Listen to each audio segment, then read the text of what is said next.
warahmatullahi wabarakatuh. Terima kasih Pak Anan. Berikut Bu Nuraini, siap-siap Ibu Vita Ervina. Baik, terima kasih pimpinan. Assalamualaikum warahmatullahi wabarakatuh. Selamat sore, salam sejahtera bagi kita semua.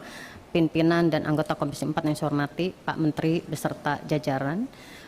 Saya mengevaluasi terhadap realisasi anggaran 2022 karena mengingat 4 bulan lagi ini sudah harus selesai, dan dari kebijakan program di dapil saya ini ada program Kampung Kalaju dan rehabilitasi mangrove yang memang sudah tersosialisasikan serta lokusnya juga ada, anggarannya ada. Mohon kiranya untuk dipercepat direalisasikan.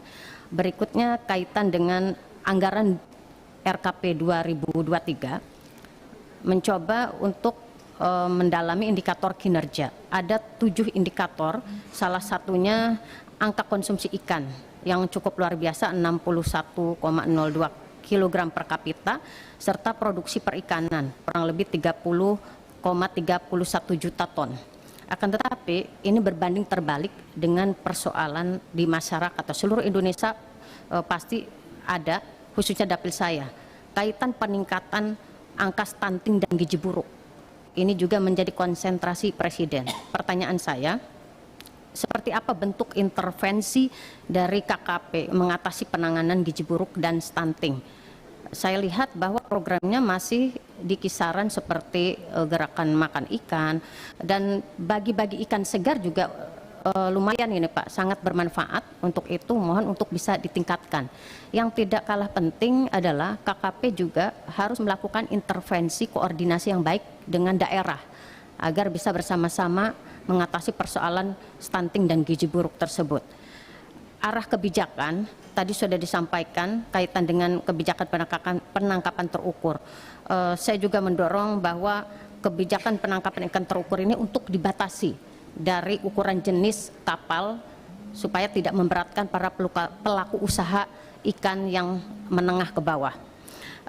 Kaitan dengan kebijakan pengelolaan sampah laut, saya mendukung sekali ini. Sasarannya juga lumayan luar biasa, pengurangan sampah laut 70% tahun 2030. Ini sebetulnya anggarannya tiap tahunnya ada Pak, akan tetapi eksekusi dan realisasi terhadap kebijakan dan program tersebut tidak nampak. Contoh saja di dapil saya, sebetulnya anggaran lokusnya sudah ada di Banten, di Kabupaten Serang khususnya, yang memiliki laut yang panjang pantai yang cukup luas ya, tetapi program ini tidak ada gitu bentuknya. Apakah mungkin berjalan tetapi tidak mengajak kami menggandeng atau berkoordinasi, entah bagaimana ini, tapi saya lihat mengevaluasi itu tidak ada. Kebijakan yang lain, pengelolaan berkelanjutan pesisir dan pulau kecil sebagai landasan pemanfaatan dan pengusahaan sumber daya kelautan dan perikanan yang berkelanjutan. Kebijakannya juga cukup luar biasa ya, mendukung sekali. Akan tetapi ini reklamasi laut di dapil saya itu masih banyak sekali nih Pak Menteri. Apa yang dilakukan terhadap kebijakan tersebut Pak Menteri?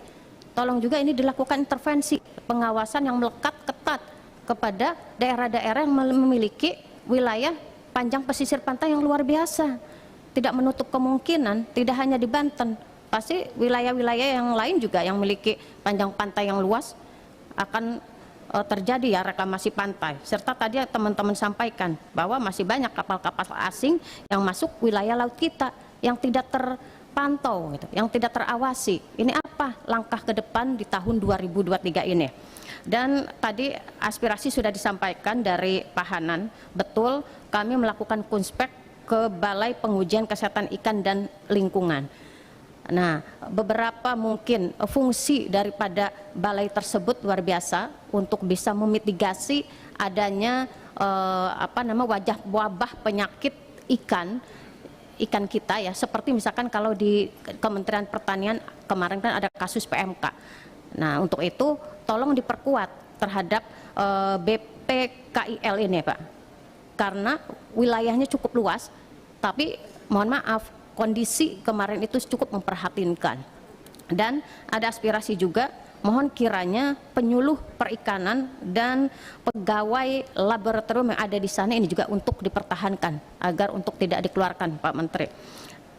Ada juga aspirasi dari pemerintah daerah ini untuk DAK, ya, kapal serta pembangunan pelabuhan ini nasibnya seperti apa. Terakhir, dukungan KAP-KP dalam prioritas nasional, yaitu memperkuat ketahanan ekonomi untuk pertumbuhan berkualitas dan berkeadilan. Kenyataannya, Pak Menteri, mohon maaf, masyarakat nelayan kita ini kan belum ya secara utuh mendapatkan ketahanan ekonomi secara berkeadilan. Mengingat kita tahu bahwa persoalan kebutuhan nelayan kita seperti kebutuhan akan BBM belum naik saja, ini sulit didapatkan. Apalagi nanti BBM wacananya akan dinaikkan. Bagaimana nasib para nelayan kita? Semakin parah. Belum lagi bicara permodalan, sarana prasarana, pakan ikan yang sulit. Ini menjadi persoalan. Terakhir, untuk bisa mendorong, mengawal bagaimana sektor pangan ini menjadi prioritas nasional kita, saya berharap bahwa optimalisasi daripada politik anggaran kita ini harus kuat. Bagaimana caranya? Tentu harus ada penguatan rekomendasi dari Komisi 4 untuk bersama-sama disampaikan kepada pimpinan DPR agar bersama-sama duduk dengan pemerintah, dalam hal ini Kementerian Keuangan dan Bappenas, agar lebih memprioritaskan ke sektor pangan nasional kita. Terima kasih. Billahi taufiq wal hidayah. Assalamualaikum warahmatullahi wabarakatuh.